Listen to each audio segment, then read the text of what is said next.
देश के चिर परिचित अर्थशास्त्री, देश के पूर्व वित्त मंत्री, पूर्व गृह मंत्री, आदरणीय मेंबर ऑफ पार्लियामेंट, कांग्रेस कार्य समिति के सदस्य आदरणीय पी चिदम्बरम जी का बजट 2022-23 की इस विशेष पत्रकार वार्ता में मैं स्वागत करता हूं और मैं अनुरोध करूंगा कि चिदम्बरम साहब आपकी अपनी बात आपके समक्ष रखेंगे। उसके बाद थोड़ा सा हिंदी रूपांतर हम आपको बताएंगे और फिर आपके सवाल लेंगे। आदरणीय चिदम्बरम साहब। Okay.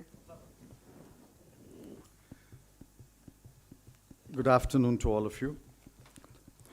When the Finance Minister and officials of the Ministry of Finance sat down to write the budget speech, what ought to have stared them in the face were the following facts. India's economy is not recovered yet to the level of the pre-pandemic year of 2019-20. In the last 2 years, millions of jobs have been lost, some perhaps forever. Approximately 60 lakh MSMEs were closed down.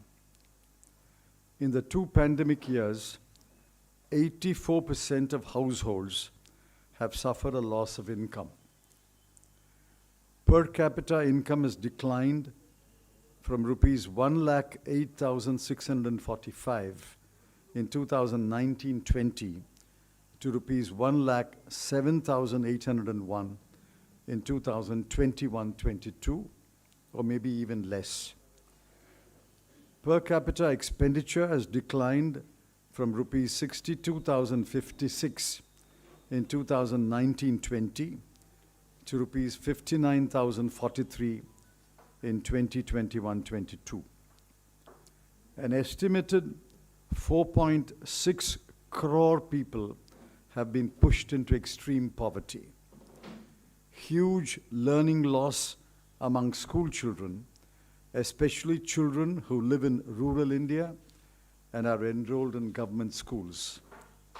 Malnutrition, stunting, and wasting among children has increased, and India's rank in the Global Hunger Index has fallen to 101 out of 116 countries. The unemployment rates have reached 8.2% for urban and 5.8% of rural workers. WPI inflation is estimated at 12% and CPI inflation at 5.3%. These are hard facts. The hard facts should have been there before the finance minister. After the budget was presented, we asked ourselves, what has the budget done to address any of these grave challenges? The blunt answer is nothing. This budget has done nothing to address any one of the challenges that I've outlined. The government behaves and acts as though it is on the right path and has delivered on the issues that matter to the common people. This is false. This is also bull-headed obduracy. This also reflects the government's contemptuous disregard of the burdens and sufferings of the people.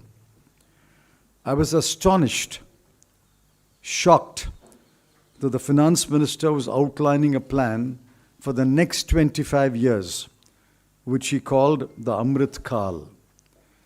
The government seems to believe that the present does not need any attention, and the people living in the present can be asked to wait patiently until the Amrit Kal dawns. This is nothing but mocking the people of India, especially the poor and the deprived. There was not a word in the speech about any cash assistance to the very poor who've been pushed into extreme poverty and suffered immensely during the last 2 years. Not a word for those who had lost their jobs. Not a word about creating jobs for those whose education stopped at some stage at the school level. Not a word about reviving MSMEs that had shut down. Not a word about distributing more food to combat malnutrition and hunger. Not a word about cutting indirect taxes, especially GST, to contain inflation and bring down the prices of goods. And not a word about giving tax relief to the tax-paying middle class or the tax-bearing head of a household. By any standard, today's budget speech was the most capitalist speech ever read by a finance minister. The FM has mastered the jargon of capitalist economics. Read her speech again. Count the number of times she used the words digital, portal, IT-based, paperless, database, ecosystem, global, Atmanirbhar. The word poor occurs only twice in paragraph 6, and we thank the FM for remembering that there are poor people in this country. There are worrying macroeconomic indicators. Top of the list is that the fiscal deficit for 2021-22 has overshot the target of 6.8% and is estimated at 6.9%. For the next year, it will be 6.4%. That is insufficient correction if the goal is to reach 4% 3 years hence by 2025-26. The financing of the fiscal deficit is also a matter of concern.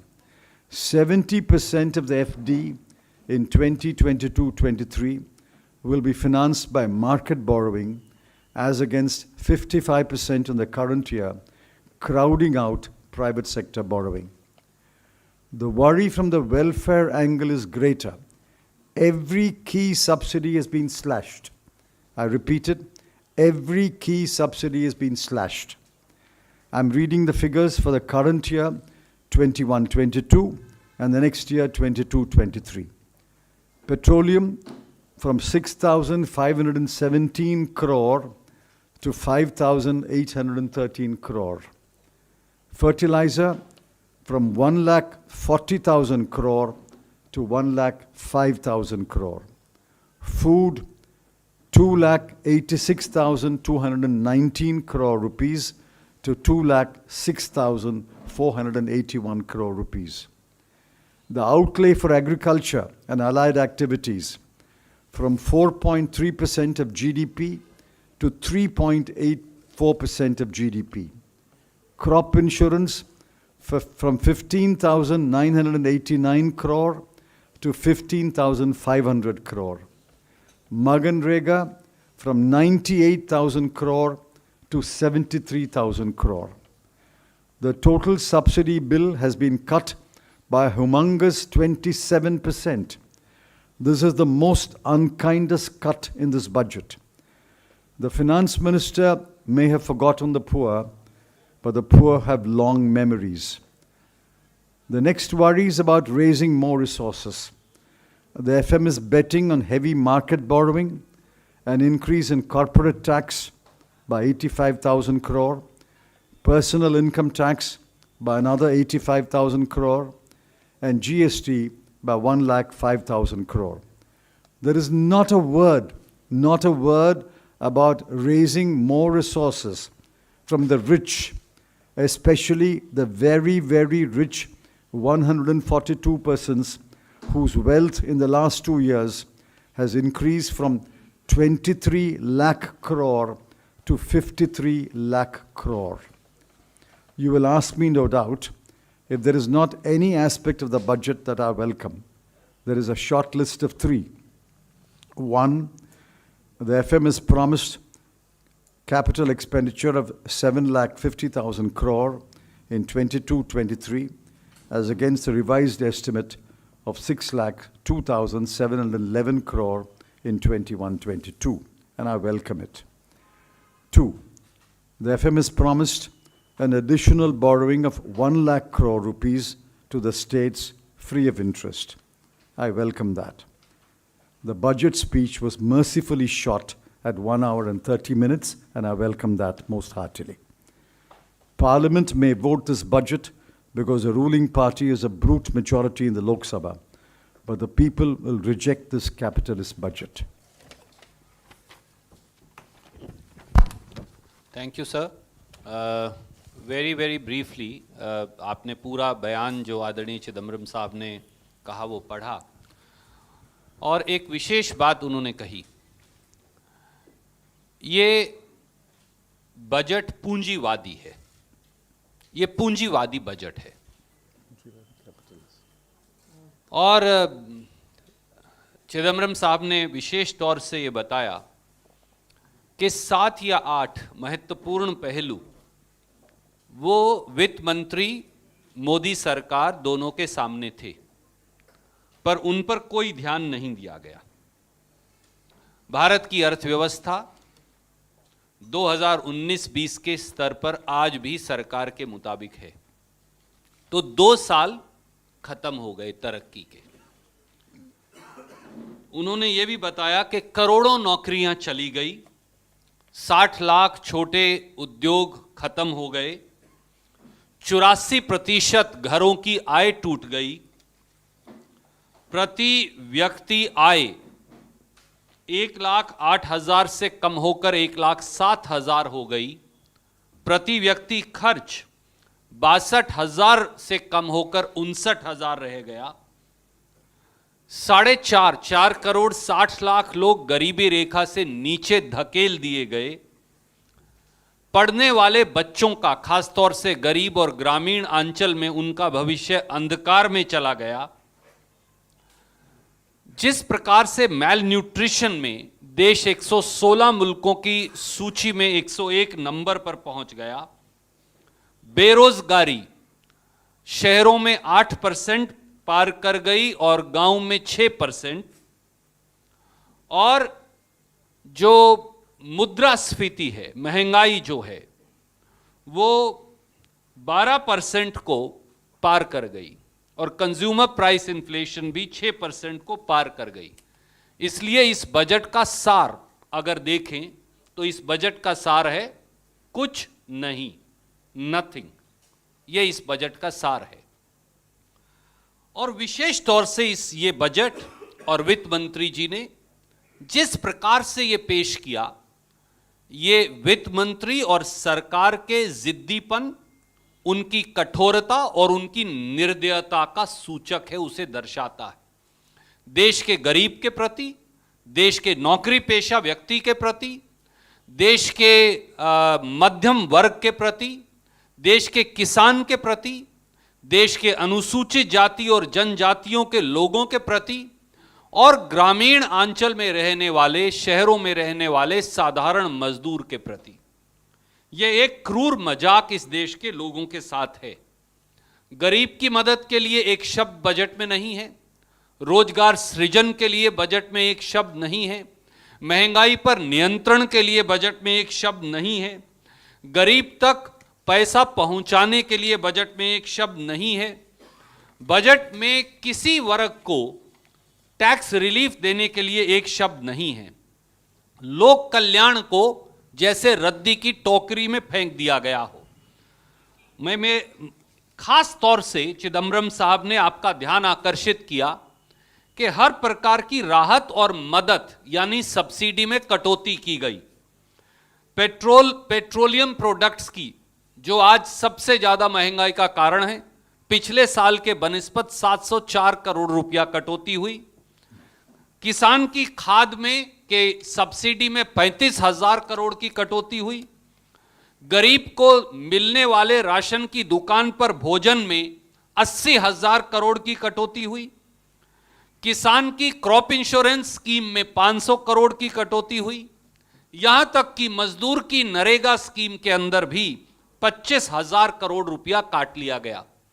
27% इस देश में गरीब, साधारण और मध्यम वर्ग को मिलने वाली राहत में कटौती की गई, जो अपने आप में एक निर्दयी पूर्ण निर्णय है.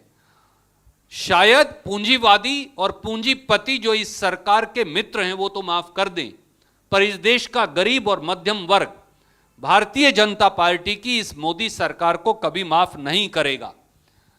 बजाय इसके कि गरीबों को राहत दी जाए, बजाय इसके कि बहुत अमीर 142 लोग जो हैं, जिनकी पूंजी 23,14,000 करोड़ से बढ़कर 53,16,000 करोड़ हो गई, उनसे अपनी पूंजी साझा करने के लिए कहा जाए, ये सरकार ने एक पूंजीवादी बजट दिया।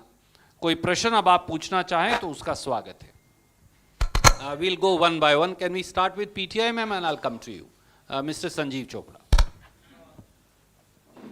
So the industry has, a large section of the industry has hailed the budget as growth oriented, with a thrust on capital expenditure. And you said it's a capitalist budget. So would you say that it is meant only to help a section of the big industry?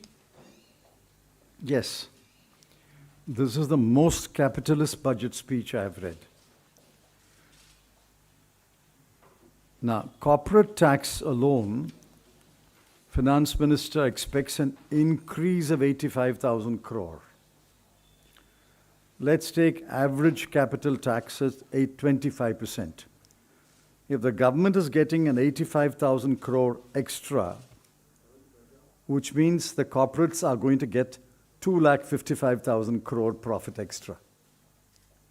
Because 75% goes to the corporates and 25% goes to the government.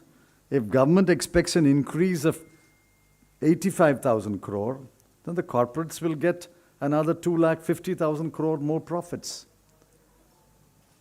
This is the most capitalist budget. There's not a word. I mean, I'm shocked. Not a word about the poor, the tax-paying middle class, the agriculturist. Not a word. And they don't care. Ma'am, we'll go to you. I'll come to you. Salman in the Delhi, Meenakshi Bhattacharya. And don't you think that India is step forward for removing all the print media? Did she say something about removing the print media in her budget? I mean, I won't be surprised. They are forwarding for the digital media. आज तक Supriya. So my question is that people are hoping that in this very budget there will be something said about the MSP. A lot of opposition party leaders are saying that they were hoping that they will talk about something legalizing the MSP, which has seen a huge year-long protest by the farmers, and still the farmers are agitating and there's no clarity as far as the MSP is concerned. What's your take on it, sir? They don't care. You see, they know that the farmer has to go back to his field and grow crops. The farmer has no choice.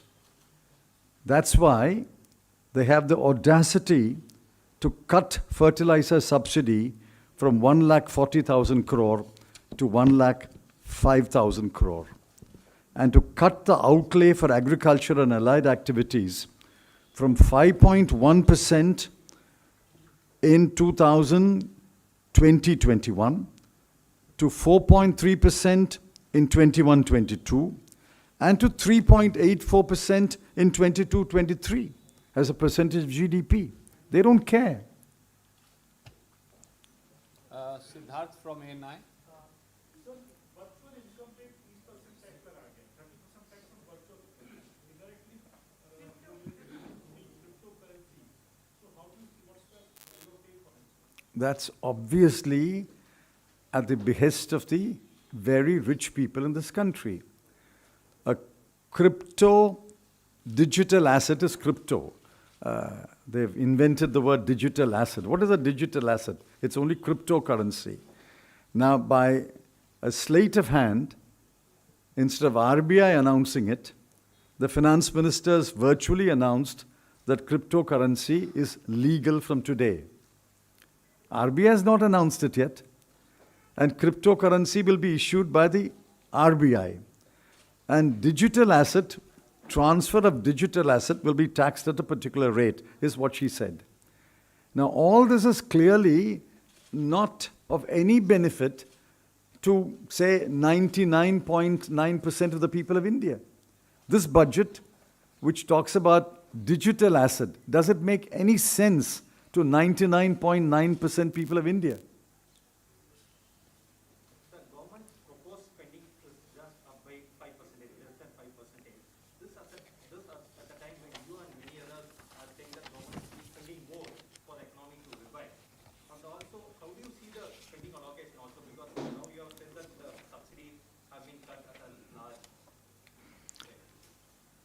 See, I don't know where they're going to spend. I've noticed that on the capital account, as I've said, they will spend a little more than this year. I've welcomed it from 6,02,711 crore to 7,50,000 crore. That's one expenditure I'm able to identify. Otherwise, where they're going to spend, how they're going to spend is not clear. I'll have to go through the expenditure budget document. Moving away from transparency, the budget documents are not available in hard copy. I had to print my set of budget documents today, paying something like 3,200 rupees. Now, how many people will bother to print the expenditure budget, the revenue budget, the receipts budget? So we'll go through that and find out where they're going to spend. But clearly, total expenditure, these numbers are clear. Total expenditure is increasing from 37,70,000 crore to 39,44,000 crore. That is an increase of about 1,70,000 crore. The 1,70,000 crore, bulk of it is accounted for in the capital expenditure, which goes by about 1,50,000 crore. The rest we'll see where they are spending, but they're clearly not spending to give any relief to the poor. They're not spending to help those who have suffered because of the pandemic. They're not spending to help children who have had practically no learning in the last 2 years. They're not spending to take care of the children who are stunted, wasted, and massive malnutrition and anemia among women and children. They're not spending on those. That's clear. What they are spending on, we'll find out in a day or two.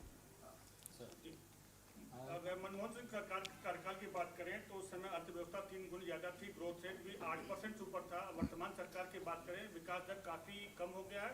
खासकर जो आय की असमानता है, यानी अमीर और गरीब के बीच खाई है, बढ़ती जा रही है। अमीर होता जाता है, गरीब और गरीब होता जा रहा है।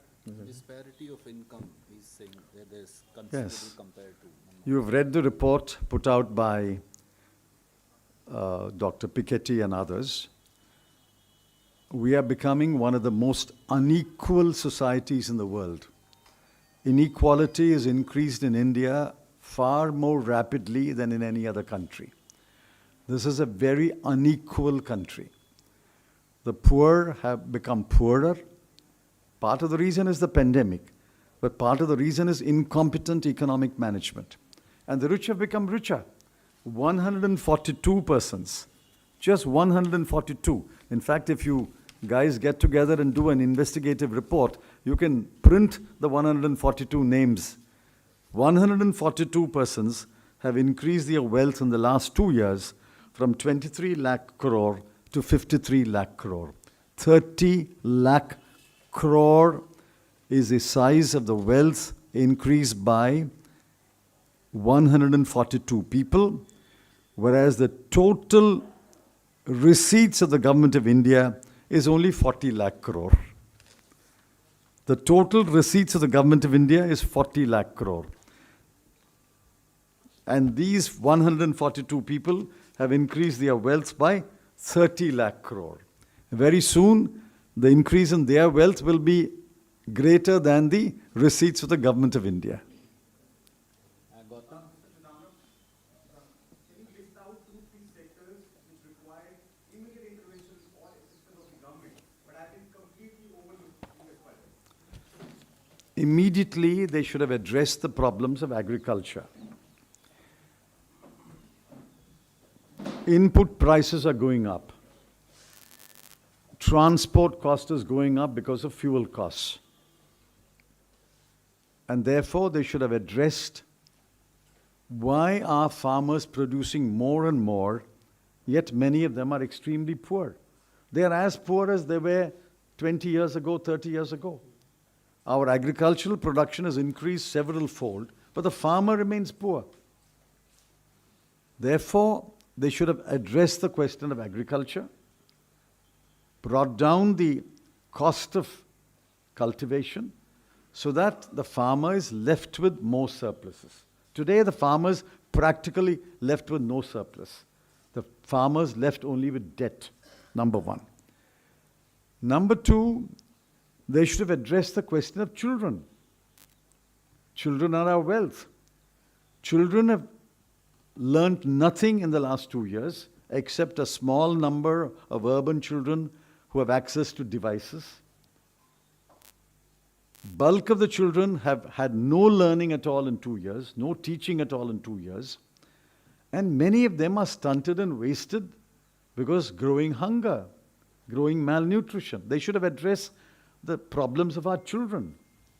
Now, these are two things that come to the top of my mind, but the most important of lot is jobs.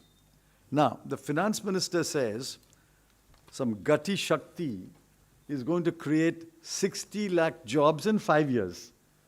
What did they promise? 2 crore jobs every year. And now the 2 crore jobs every year has come down to 60 lakh jobs in 5 years. There is a proverb in Tamil that the donkey slowly deteriorated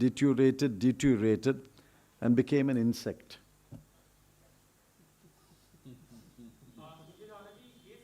Can I come to you after her? Okay, ma'am. Sir, if we look at this politically, BJP is facing one of the most important elections of President's tenure in UP. But here, the finance minister is addressing the budget to just 1.1% of the people. And on top of that, they've cut subsidies and, like you said, nothing for agriculture. So what is the reason? I mean, how are we looking at their mindset? Are they super confident or have they given up on UP?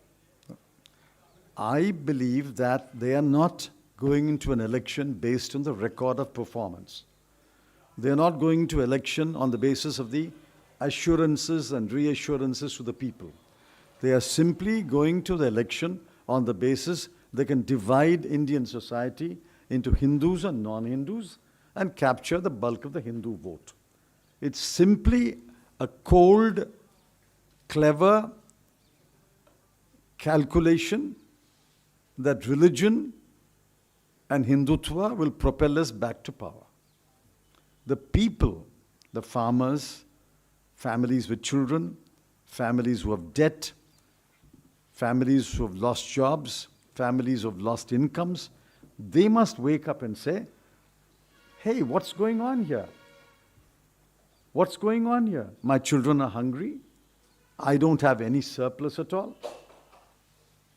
I've lost my job. I've lost my income. Fertilizer prices are going up. Power costs are going up. Fuel costs are going up. What's going on in this country? And hold the BJP responsible. I sincerely hope after this budget, people will wake up to the reality of the BJP. I'm going to come to you.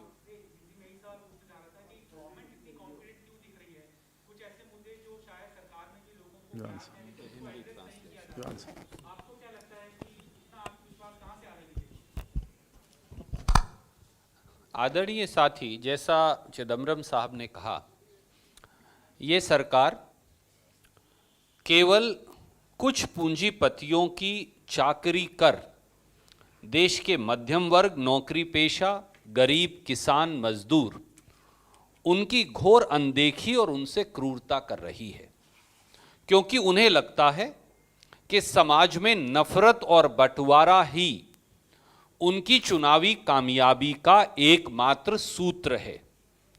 जनता की सेवा नहीं, जनता को राहत नहीं, किसान, गरीब, मजदूर, युवा, बच्चे, महिलाएं, अनुसूचित जाति, जनजाति के लोगों की मदद नहीं, केवल और केवल धार्मिक और जातीय ध्रुवीकरण ही उनका एकमात्र रास्ता है।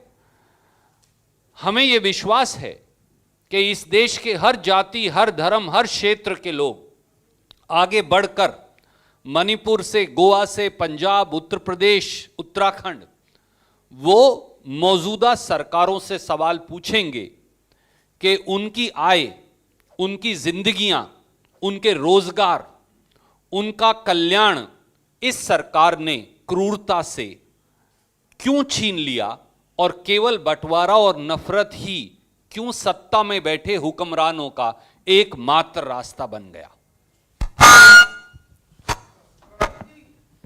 निर्मला सीतारमण ने राहुल गांधी के ट्वीट पर रिएक्ट करते हुए कहा कि only pity people comes with quick response, और राहुल गांधी बिना पढ़े बिना समझे बजट को रिएक्ट कर देते हैं।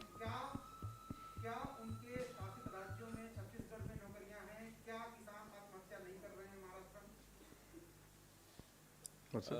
Basically, sir, the question is that she reacted to the tweet, which you also said that he said it's a zero-sum game, there is nothing for anybody. She was reacting that this emanates from comprehension of the budgetary proposals. And what is your response to that? I entirely agree. If it's an incomprehensible budget, what do we comprehend? I think one journalist asked her in the press conference. was a reaction, by the way. One journalist asked her in the press conference, the explanation you have given, madam, is totally ununderstandable. और आदरणीय साथी, मैं चिदम्बरम साहब की अनुमति से उनका जवाब पढ़कर बताऊंगा और उस पर अपनी टिप्पणी जरूर दूंगा। निर्मला सीतारमण जी और भाजपा ने उत्तर प्रदेश के लोगों के सम्मान पर ठेस पहुंचाई, उत्तर प्रदेश के लोगों का मजाक उड़ाया, उत्तर प्रदेश के लोगों का अपमान किया, ये कहकर on Rahul Gandhi's zero-sum budget comment, FM Nirmala Sitharaman says it's a typical UP type comment. माफ कीजिए, आप भी उत्तर प्रदेश से और बिहार की ये जो हमारी भूमि है उससे आते हैं, तो क्या निर्मला सीतारमण जी और भाजपा मानती हैं कि उत्तर प्रदेश और बिहार के लोग जो हैं वो सोच नहीं सकते, समझ नहीं सकते, उनके अंदर बुद्धि नहीं? ये घोर अपमान है इस देश के सबसे बड़े प्रांत के लोगों का। ये केवल एक नेता पर टिप्पणी नहीं, उत्तर प्रदेश के 25 करोड़ लोगों को अपमानित किया है निर्मला सीतारमण जी ने। मोदी जी और निर्मला जी को फौरन माफी मांगनी चाहिए उत्तर प्रदेश, उत्तराखंड, बिहार, केंद्रीय हिंदुस्तान के इन प्रांतों के लोगों से। May I give a typical Tamil comment? Zero cash assistance, zero for those who lost their jobs, zero for those who are looking for jobs, zero for MSMEs, zero for those who are suffering from malnutrition and hunger, zero for those who suffer from inflation. So 0 plus 0 plus 0 plus 0 plus 0 plus 0 can only be a zero sum. Thank you, sir. We can conclude. Thank you.